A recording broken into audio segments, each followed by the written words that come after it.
네, 정치 인사이트 이어가겠습니다. 이제 조만간 이제 중국 국경절이 닥칩니다. 그 관련해서 중국 유커들이 얼마나 와서 우리 소비재의 구매를 하는지 또 관심사인데요. 오늘 신한투자증권 박현진 연구위원과 함께 얘기 나눠보겠습니다. 어서 오십시오. 안녕하세요. 자, 중국 단체 관광이 재개되면서 그동안 화장품도 아주 강세를 보였는데 또 그 이후에는 다소 지지부진한 것 같아요. 뭐 아무래도 중국 경기 부진이라든지 미중 갈등 이게 이유 같은데 이런 상황에서 우리 박현진 연구위원께서는 오히려 국내 오프라인 채널이 수혜를 볼 수 있다 이런 얘기를 하셨어요. 이게 어떤 얘기입니까? 사실 전제는 8월 초에 이제 공식화됐던 중국 단체 관광객들이 한국에 들어오는 거에 대한 수혜를 기대해 보자라는 전제 하에 이제 국내 오프라인 채널이 좋아질 거다라는 부분들을 말씀을 드리는 겁니다.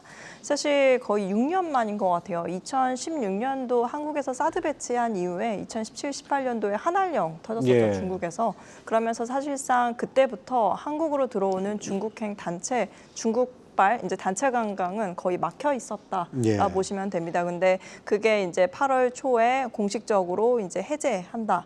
라는 어떤 소식이 좀 있었었고요. 그러면서 주가는 굉장히 변동성이 컸었죠. 그렇죠. 하지만 사실 중국 정부의 여러 가지 이제 소비 기조가 조금 그 당시에는 둔화 기조가 있다 보니까 하루 반영하다가 말았던 감이 좀 없지 않았었는데 최근에 8월 중국 소매 지표가 조금 시장 예상치를 좀 상회하는 모습을 좀 보였었고요.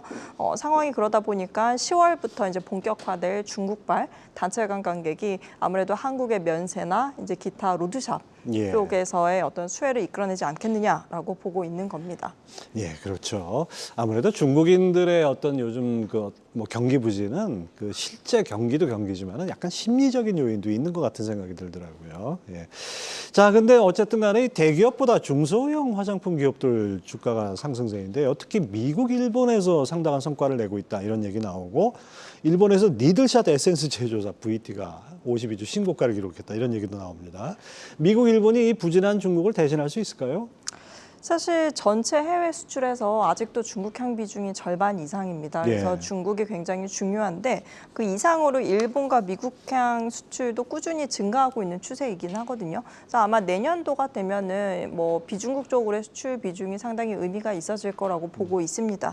다만 이 개별 기업 입장에서 봤을 때 특히 이제 바텀업 입장에서 봤을 때 일본과 미국 시장에서의 매출 증대가 이들 스몰캡 회사들한테는 플러스 알파 요소가 되는 경우가 좀 많거든요. 그렇죠. 예를 들면 없던 매출이 생기는 거다 보니까 이게 상당히 그 회사에게는 의미가 있어지는 경우가 대다수여서 이 부분들이 이제 조금 유의미하게 최근에 주가에 조금 반영이 되고 있다라 보시면 좋을 것 같고요. 이미 중소형사들 대부분이 해외 매출 비중이 50%가 보통 넘거든요. 근데 그 중에 대부분은 비중국 쪽에서 이미 나오고 있습니다. 그래서 최근에 주가가 강했던 혹은 그리고 지금 현재 주가가 강한 중소형사들 대체로 보면은 중국에서 돈을 벌고 있는 경우는 거의 없어요. 대부분이 비중국 쪽에서 수익을 내고 있고 그 부분에 한해서 최근에 주가가 올라오는 것이라 보시면 됩니다. 비중국이라고 하면 이 미국, 일본 제외하고 또 다른데 어느 쪽이 많습니까? 대표적으로는 이제 동남아시아를 들 수 있겠고요. 그 동남아시아 안에서도 뭐 베트남 아니면 인도네시아 뭐 이런 등지의 국가들을 말씀을 드릴 수 있을 것 같아요. 한류하고 아주 시너지를 내는 듯한 그런 느낌도 드네요. 자, 주목할 만한 중소형 화장품주 뭐가 있을까요? 사실 한 두세 달 전부터 꾸준히 언급을 드렸던 기업은 아마 VT라는 기업이 또 좀 있었을 겁니다. 일본향 리드샷 제품이 매출이 굉장히 호조를 띠는 걸로 좀 보여지고요. 저도 이제 큐텐 재팬이나 뭐 여러 이제 일본의 온오프라인 채널 순위를 계속 좀 팔로우를 하고 있는데 최근에 순위를 보면 VT가 계속해서 탑3 이내 상위권 순위를 유지하고 있습니다. 그래서 이와 관련해서 3분기 일본향 수출이 상당히 좋을 걸로 예상을 하고 있고요. 다만 이제 4분기 너무 과하게 실적에 대한 눈높이가 높아지는 부분들은 경계할 필요가 있을 것 같다라는 점 말씀을 드리고 싶습니다. 그 밖에 이제 클리오가 최근에 일본향 수출이 다시 좀 늘어나는 양상을 좀 보이고 있는 것 같아서 클리오가 사실은 올해 연초에 주가가 좀 올랐다가 제일 먼저 쉬고 있는 지금 계속 쉬고 있는 기업이거든요. 예. 그래서 오히려 일본 쪽 수출이 다시 늘어날 거에 대한 기대감을 더한다면 클리오가 오히려 하반기 실적 기대치를 다시 높일 수 있는 기업이지 않은가라고 보고 있고요. 또한 뭐 VT나 혹은 클리오 같은 이런 중소 브랜드사들을 이제 ODM 해주는 ODM사, 예. 예를 들면 코스맥스, 한국콜마 이런 기업들이 있죠. 이런 기업들 대체로 다 좋게 보는데 그 중에서도 코스메카 코리아가 최근 하반기 실적에 대한 컨센서스가 상대적으로는 조금 더 높일 여력이 예. 남아있지 않는가라고 보고 있는 경우입니다. 예. 하여튼 뭐 대형 화장품사들은 뭐 백화점에 비유한다면 이 중소형사들은 어떻게 보면 전문점이라고 표현해도 될까요? 사실 예전에 이제 뭐 지하철에 가보면 이런 로드샵이 굉장히 많았었어요. 그렇죠. 중저가 화장품. 근데 요새는 많이 없어졌죠. 그보다 어디 갔나 막 이런 궁금증을 갖죠. 사실 이런 로드샵 매장이 지금도 만약에 남아 있었더라면 중국인들이 혹은 외래 관광객들이 들어와서 또 하나의 어떤 수혜를 받는 예. 채널이 되었을 텐데 그런 채널이 지금 현재는 없어지다 보니까 오히려 H&B 채널, CJ 올리브영 같은 채널 예. 등등 있죠. 이런 채널들이 최근에 오히려 대체 수혜를 크게 받아가는 모습이 좀 보이고요. 그러다 보니까 최근에 CJ 실적도 상당히 좀 좋은 모습을 보여주고 그렇죠. 있죠. 아무튼 뭐 뭔가 대체제가 또 나오는 그런 상황이네요. 자, 중소형 브랜드사들의 강세 하반기에도 이어질 것으로 보셨는데요. 이 어떤 배경이 있을까요? 하반기에 이제 좀 눈높이가 높아질 걸로 보여지는 부분들은 서두에 말씀드렸던 거와 같은 부분들입니다. 중국인 단체 관광객이 들어오게 되면 혹은 최근에 외래 관광객 수요도 2019년도에 비하면 거의 60% 이상 회복이 되고 있습니다. 거기에 중국 단체 관광객이 회복이 되게 되면 아마 올해 연말 안에 2019년 수준까지 트래픽 자체가 회복될 거라고 보는 컨센서스가 형성이 되는데 무리가 없을 거라고 보고 있고요. 아마 그렇게 트래픽이 올라오게 되면 가장 대표적으로 수혜를 받는 채널이 면세 채널이 있을 거고요. 예. 그 밖에 이제 백화점이나 아니면 기타 길거리에 나와 있는 로드숍 채널, 특히 아까 이제 계속 언급을 드려왔던 멀티브랜드숍 예. 등등이 수혜를 받을 거라고 보고 있습니다. 그래서 이런 기업들 중심으로 아마 10월 뭐 이제 분기로 따지면 4분기부터죠. 4분기 실적에 대한 눈높이를 조금 더 높여볼 수도 있지 않을까라는 기대감이 최근에 주가에 차곡차곡 실리고 있는 상황이라 보시면 좋을 것 같아요. 네, 중국 단체 관광 재개하고 나서 실제 얼마나 들어올지는 바로 이번 중국의 국경절, 그러니까 이번 달 29일부터 다음 달 6일까지 우리 추석보다 더 길어요. 아무튼 이 국경절에 얼마나 들어오느냐가 관건인데 이 유커들이 유입하는 효과가 본격적으로 나타나지 않을까 기대가 되는데요. 국내 화장품에는 전반적으로 긍정적으로 봐야죠. 사실 최근에 중국의 소비 경기에 대한 뭐 둔화 우려가 꾸준히 있어 왔고 예. 물론 8월 소비 지표가 좀 생각보다 잘 나오긴 했지만 세부 카테고리별로 봤을 때 화장품 카테고리는 계속해서 좀 부진한 모습을 보여주고 있거든요. 그래서 실제로 중국인 단체 관광객들이 얼마나 들어올지 그리고 실제 들어와서 얼마나 중국인들이 한국에다 돈을 써줄지에 대한 예. 부분들은 이따 좀 가봐야 아는 부분들이 그렇죠. 있긴 합니다. 하지만 우리가 전혀 기대하지 못했던 부분들이 새로 생긴다라는 점에서는 어쨌든 업종 내에서 새로운 모멘텀거리가 될 수 있다라고 보고 있고요.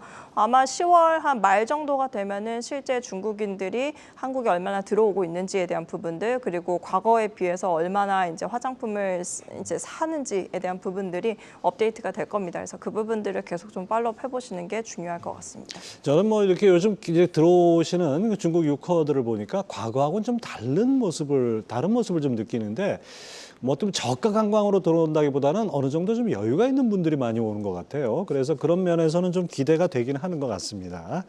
자, 의류 섹터 한번 볼까요? 연구위원님이 리포트를 통해서 의류주가 2분기 매출도 마이너스 성장률을 보인 데 이어서 3분기도 부진할 거다 이렇게 보셨어요. 의류주 흐름 한번 짚어주시죠.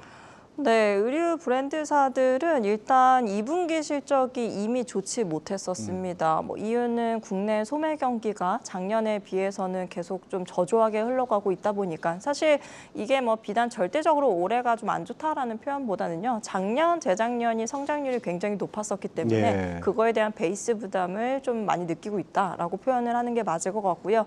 이런 추세는 3분기에도 유지가 되고 있습니다. 그래서 대다수의 많은 내수에서 이제 영업 영업을 하고 있는 브랜드사들 같은 경우는 2분기에 이어서 3분기에도 매출은 역성장할 거라고 보는 좀 견해가 있고요. 사실 시장 평균 성장률이 플랫 이상이라고 보고 있는 거에 비해서 기업들이 체감하고 있는 부분들은 더 나쁘게 보고 있다라고 보시면 좋을 것 같아요. 예. 그러다 보니까 아무래도 이제 국내에서만 영업을 하는 기업들보다는 해외 쪽에서 모멘텀을 더해가는 기업들을 찾아볼 수밖에 없고 그런 기업들이 있죠. 대표적으로 FNF 같은 기업들이 있고 FNF를 벤치마크하는 여러 개의 중소형사들이 있습니다. 그래서 그런 중소형사 중심으로 계속해서 이제 좀 좋게 봤으면 좋겠다라고 말씀을 드리고 있죠.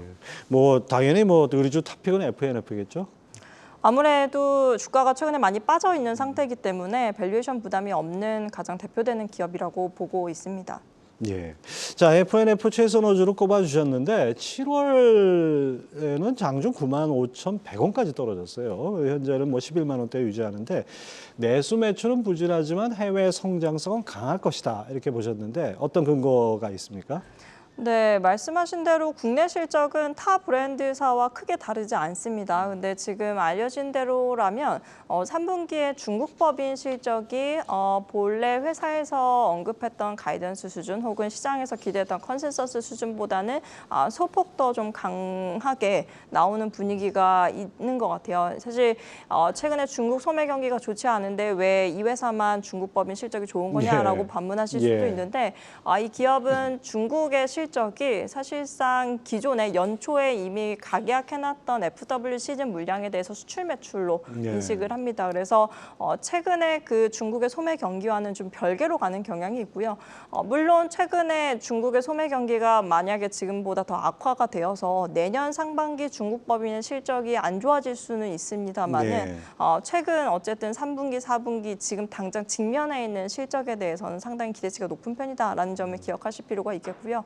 또한 뭐 MLB가 이제 중국에 진출한 지가 2년이 넘어가고 있습니다. 아무래도 중국에서의 출점 효과가 둔화될 수밖에 없는데 최근에 듀베티카나 수프라라고 하는 브랜드, 신규 브랜드가 중국에 신규로 이제 출점을 이제 계속 좀 준비하고 있는 상태거든요. 실제로 듀베티카는 8월부터 출점을 하고 있는 상태이기 때문에 여기서 나올 수 있는 출점에 대한 모멘텀을 기대해 볼 수 있는 요소가 생겼다. 거기에다가 4분기부터는 엔터 사업이 본격화됩니다. 그래서 그와 관련해서 조금 더 호재가 주가에 영향을 줄 수 있어 보인다라는 점을 기억하시면 좋을 것 같습니다. 앞서 VT도 그렇고 이번에 FNF도 그렇고 이 엔터 사업을 강화하는 이유는 뭡니까? 사실 화장품 사업과 의류 사업이 공통적으로 마케팅이 굉장히 좀 중요시 되는 산업입니다. 그러다 보니까 아무래도 엔터 사업과 좀 불가분한 관계가 있다라고 보는 게 조금 이제 좀 그런데요. 사실 그러다 보니까 이런 마케팅에 시너지를 낼 수 있는 쪽이 엔터 사업이고 그러다 보니까 엔터 사업 쪽으로 좀 같이 가지고 있거나 이런 쪽으로 좀 사이드로 투자하고 있는 투자를 겸하고 있는 기업들이 종종 좀 찾아볼 수가 있는 게 그렇군요. 있습니다. 아무래도 뭐 시너지 낼 수 있는 여지가 있으니까 뭐 완전히 다른 업종으로 진출하는 게 아니라 관련 업종이다 이렇게 볼 수 있겠네요. 자, 그다음에 의류주 중에서 올 들어서 좀 관심을 많이 받았던 것이 감성 코퍼레이션인데 역시 3분기 실적이 강할 것이다라고 보셨어요. 유일하게 국내 실적이 가장 강한 기업인 것 같아요. 사실 상반기에 계속 대다수의 많은 내수 브랜드사들이 실적이 안 좋았던 거에 비해서 감성코퍼레이션은 스노우피크라는 브랜드를 통해서 계속해서 70~80% 이상의 매출 성장을 보여주고 있습니다. 이러한 추세는 3분기에도 유지될 거라 보고 있고요. 뭐 이면에는 아마 이제 분기 평균 20~30여 개씩 국내에서 출점을 계속 하고 있었다라는 부분들을 들 수 있겠고요.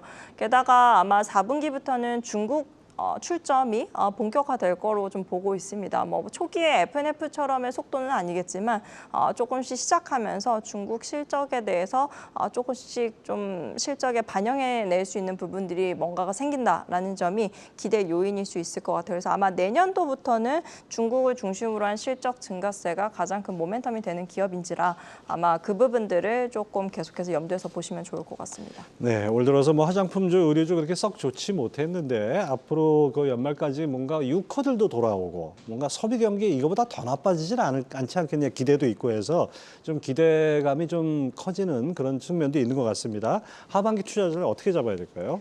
네, 사실 화장품과 의류가 굉장히 좀 상반된 분위기가 좀 있습니다. 화장품은 업황이 개선 중이긴 하지만 워낙에 종목의 변동, 주가 변동성이 워낙에 예. 컸었고 이미 많이 올라가 있는 종목들이 많다 보니까 예. 사실 밸류에이션 관점에서 좀 부담스럽다고 여겨지는 어떤 트렌드가 있다라고 보면 의류주는 오히려 업황이 저조하거든요. 예. 하지만 주가가 많이 빠져 있는 상태이기 때문에 밸류에이션 측면에서는 편안한 종목들이 좀 있습니다. 그래서 이 편안한 종목들 중심으로 아까 대표적으로 말씀드렸던 FNF 같은 기업들을 저점으로 보고 약간의 그 매수 기회로 삼아 보심을 좀 말씀을 드리고요. 그밖에 화장품은 계속해서 중소형사 그리고 이들을 이제 생산하는 ODM사 중심으로 계속 좀 좋게 볼 여지가 있을 수 있다. 특히 중국 단체 관광객들이 한국에 본격적으로 들어오기 시작하는 10월 4분기부터죠. 4분기 실적에 대한 기대치를 얼만큼 높일 수 있는지에 대한 여부가 아마 하반기 그리고 내년 상반기까지의 관전 포인트가 되지 싶습니다. 네,